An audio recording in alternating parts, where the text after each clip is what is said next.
18 septembre 2025, peuple d'Afrique, recevez nos salutations. Macron en difficulté. Hard power en Afrique de l'Ouest, précisément dans l'espace AES. Au même moment, du soft power en Afrique centrale, où Emmanuel Macron pense que intelligemment, stratégiquement, il pourra récupérer des gens. Ça me renvoie au roman L'aventure ambiguë de Cheikh Hamidou Kane, où on avait proposé. C'est-à-dire quand ils sont arrivés, ils ont agressé les Dialobés, ils ont détruit les gens avec les canons. Et après, ils ont proposé au village suivant qu'il y a des choses. Soit c'est la guerre, soit c'est l'amitié. Vous choisissez. Si vous choisissez la guerre, ils avaient une suprématie, ils avaient des canons. Là où on avait des fusils de chasseurs encore rechargeables. Donc on savait que physiquement, vu la complicité des autres, on n'allait pas faire le poids.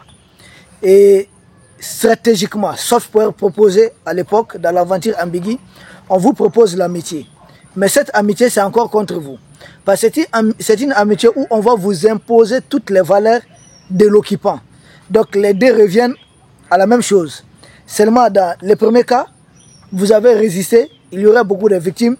Dans le second cas, vous n'avez pas résisté, il y aurait beaucoup de gens qui vont se faire récupérer, endormir facilement. C'est la même chose, c'est le même logiciel que la jeune française vient de sortir. Au niveau de l'Afrique de l'Ouest, on est en train d'armer des terreurs mercenaires. On se cache derrière Zelensky. On agresse ces pays-là, physiquement. On dote des terreurs mercenaires de drones. Ils sont armés des renseignements de la jeune française. Ils bénéficient de beaucoup de choses. D'ailleurs, il y a une plainte du Mali. Tous les dirigeants de l'Est se plaignent de la jeune française pour ce problème. Pendant qu'ici, en Afrique de l'Ouest, les nommés, c'est-à-dire le nouveau premier ministre de la France, M. Sébastien Lecornu. Lecornu, qu'est-ce qu'il fait? Il chante, c'est du chantage envers le Sénégal, où il propose de contribuer à sécuriser les sites stratégiques de production d'hydrocarbures, ou que le Sénégal le fasse seul, mais qu'il y a des risques. Ça veut dire quoi indirectement? Et nous avions dit qu'en s'attaquant à la route de Caille, ce n'est pas que le Mali. Ils sont en train de détourner le Mali du port du Sénégal, du port de Dakar.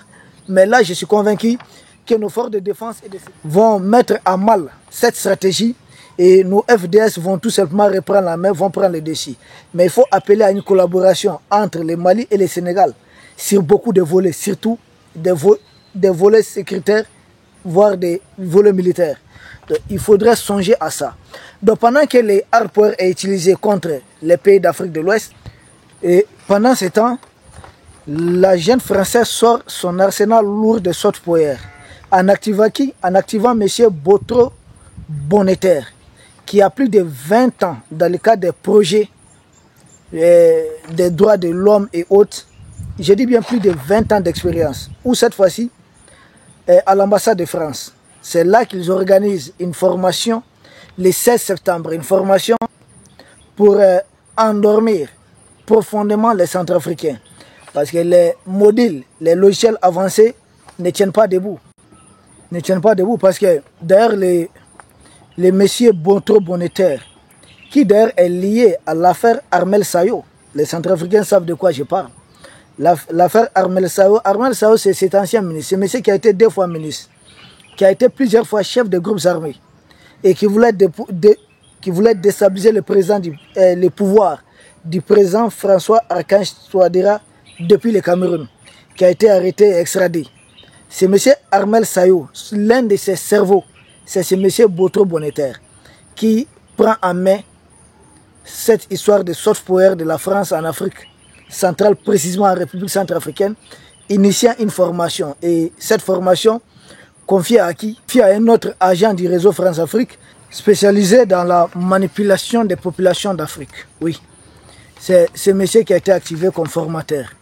Donc c'est du soft power là-bas, parce qu'ils sont convaincus que militairement ils ne vont pas faire le poids, vu le déploiement des conseils militaires de la Russie. Et qu'est-ce qu'ils font? Vu la position des pays tout autour de la République centrafricaine, ils ne pourront pas manipuler le Soudan et l'utiliser comme base arrière, comme c'est le cas ici, face au Mali, avec la Mauritanie. Ils savent qu'avec le Soudan, ça ne va pas marcher. De l'autre côté de la République centrafricaine, Ils ont le Cameroun qui est très prudent, qui lui-même est frappé par Boko Haram. Donc il ne va pas accepter de jouer à ces jeux. De l'autre côté de la frontière, ils ont qui? Ils ont le Tchad. Le Tchad qui est sur ses gardes. Parce que le Tchad lui-même connaît des groupes armés.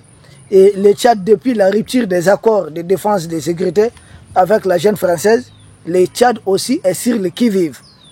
Donc, et il ne reste qu'un seul pays frontalier, c'est la République démocratique du Congo. À ce niveau aussi, c'est un pays qui est très prudent parce que la RDC même est confrontée à des groupes armés au niveau de son flanc est. Des groupes armés qu'on fait appeler M23 et autres. Et d'ailleurs, l'ancien président, qui était un agent de Kagame, aujourd'hui se trouve à Goma. Il s'agit de Joseph Kabila. Donc la RDC est très prudente sur cette question. La RDC ne va pas s'aventurer à répéter l'erreur qu'avait commise Jean-Pierre Bemba qui avait traversé la frontière. Ce n'était même pas une erreur. Disons comme ça. Sinon, ce n'était pas du tout une erreur. Jean-Pierre Bemba avait traversé la frontière pour sauver le pouvoir du président Ange-Félix Patassé aux côtés des Libyens. Ange-Félix Patassé qui avait été élu. Pour punition, Jean-Pierre Bemba s'était retrouvé à la CPI.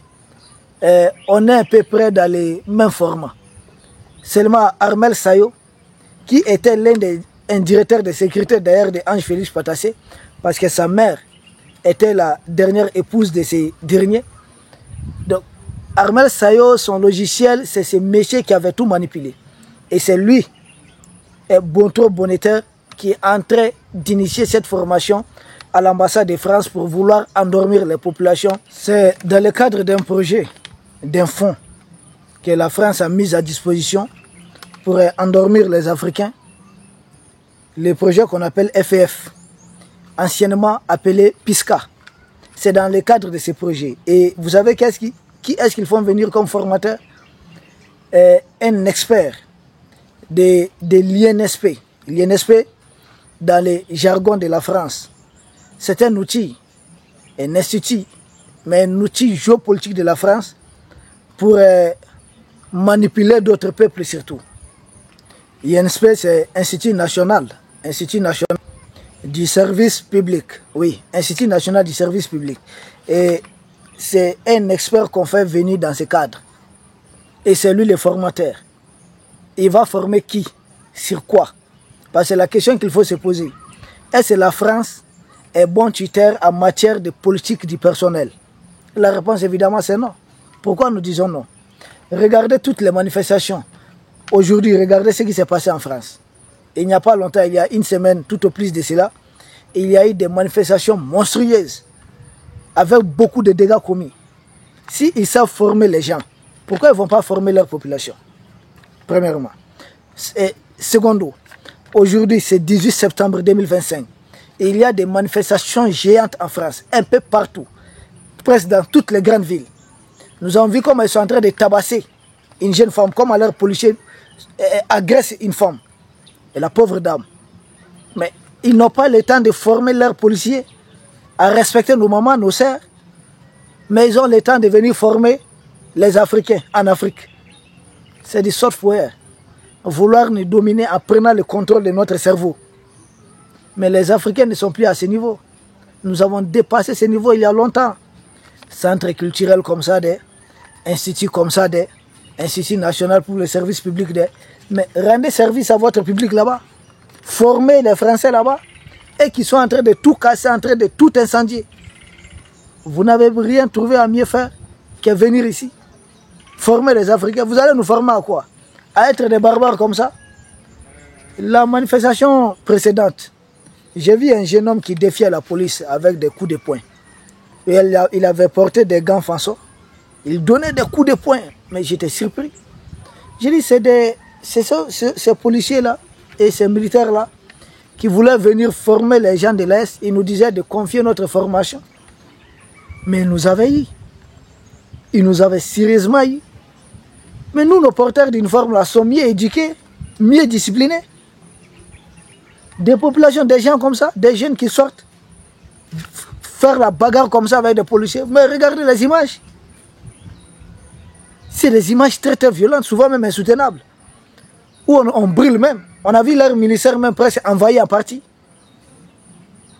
Et ils n'ont pas formé, ils n'ont pas fini de former leur population. Ils vont venir former tout un continent. Et nous autres, nous sommes d'accord avec ça. Nous appelons le président Archange Touadéra et d'autres leaders. Il faut s'éloigner de ces logiciels de la France. C'est simplement de la manipulation. Si un pays a besoin d'être formé, s'il y a un peuple qui a besoin d'être formé réellement, c'est le peuple français. Ils pensent tout leur temps à venir mentir. C'est pourquoi quand je vois dans leurs fameuses histoires, émancipation des femmes, on va vous former à ça, droit des filles, jeunes filles. Je dis, chez nous, là, les femmes ont leurs droits. Chez nous, là, à part Dieu, les prophètes, là, ce sont nos mamans qu'on adore. Nous prions pour nos mamans. Nous tenons leurs pieds. C'est chez vous là-bas, là, dans leur histoire, là, ils ont eu même à brûler des femmes. Oui, dans leur histoire, si quelqu'un a besoin d'apprendre, si quelqu'un a besoin d'émanciper la femme chez lui, là, c'est bel et bien chez eux. Ce n'est pas ici. Ils inversent les rôles. À nous de nous ressaisir et de voir, c'est-à-dire de voir ce qu'ils ne voient pas. On ne peut pas se laisser manipuler éternellement par ces gens, sous couverture de formation. Il dit, chez nous, la femme est très avancée. C'est à elle qu'on confie même le repas de toute la famille. C'est-à-dire, on confie à la femme nos vies. Nous travaillons pour venir entretenir nos mamans, nos sœurs. Si quelqu'un a besoin d'être émancipé là, c'est chez vous, hein? Ce n'est pas ici. Ici, quand vous avez le même travail avec la femme, vous avez le même salaire. Il y a quoi encore? Quel logiciel on vient sortir?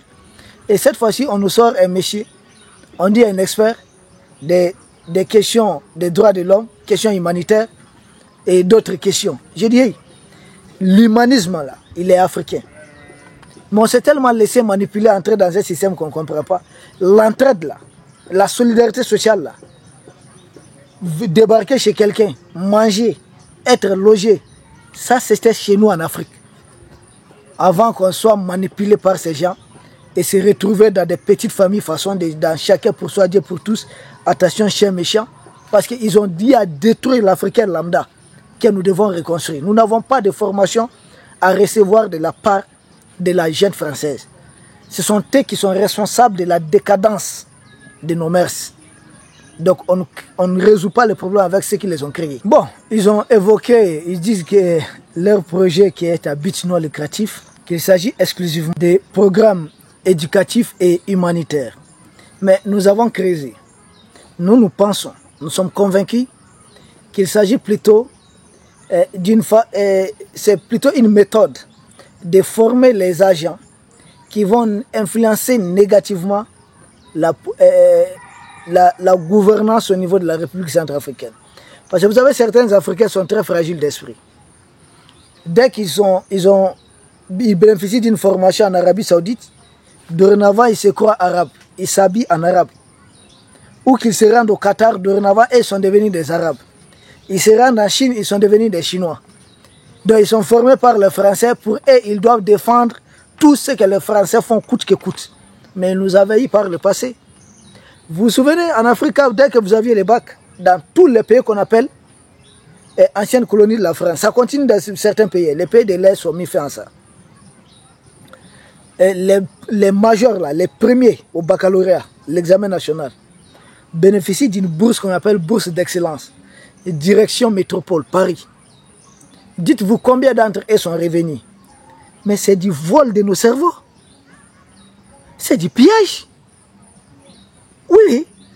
Ce n'est pas, les gens voient seulement les matériels, non, mais ils nous ont tellement comptabilisé. Combien des années, vous pouvez compter, ça fait combien des années que chaque année, les 3 premiers au bac de chaque pays, ancienne colonie de la France, partent en France là-bas.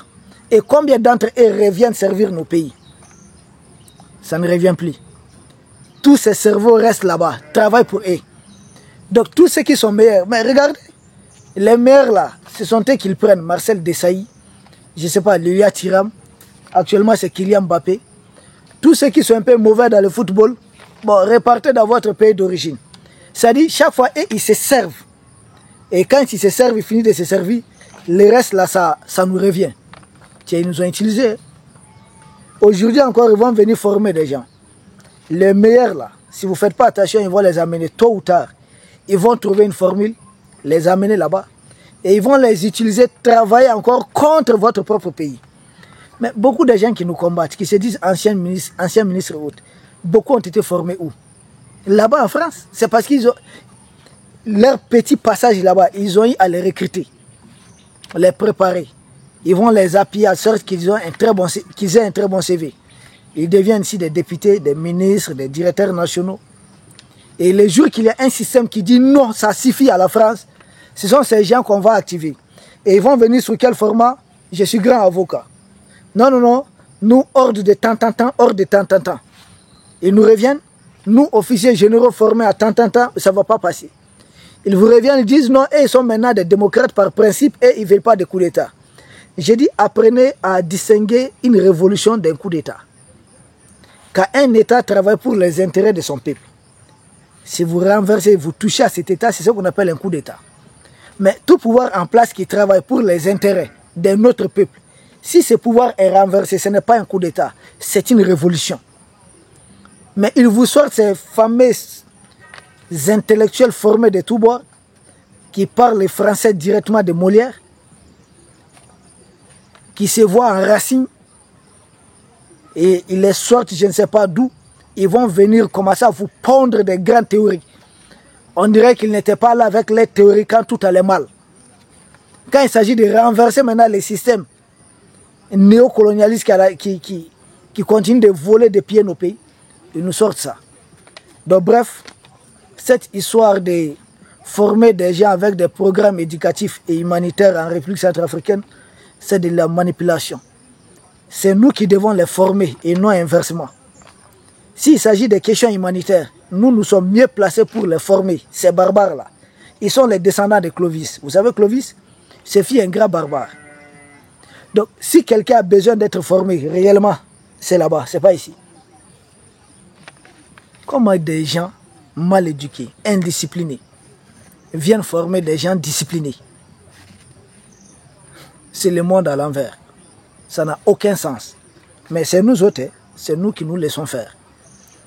Peuple de l'Afrique, nous vous remercions. Nous disons à la jette macronienne, son histoire de hard power en Afrique de l'Ouest, soft power en Afrique centrale, ça ne va pas fonctionner parce que nous connaissons les deux logiciels. Nous savons ce qu'il y a de mieux pour nous que quiconque. Macron, il faut gérer tes manifestants là-bas. Là. Et puis nous mettons en garde les manifestants qui demandent le départ de Macron. Il ne va pas partir comme ça. Parce que Macron, son arrogance, son indiscipline accélère la libération de l'Afrique, la prise de conscience. Il nous aide dans notre travail d'information, de sensibilisation, de mobilisation. Donc Macron, faites beaucoup attention, ne les touchez pas. Hein. Nous vous remercions. Et peuple d'Afrique, à demain sans doute pour un autre sujet au sommet de l'actualité. Merci.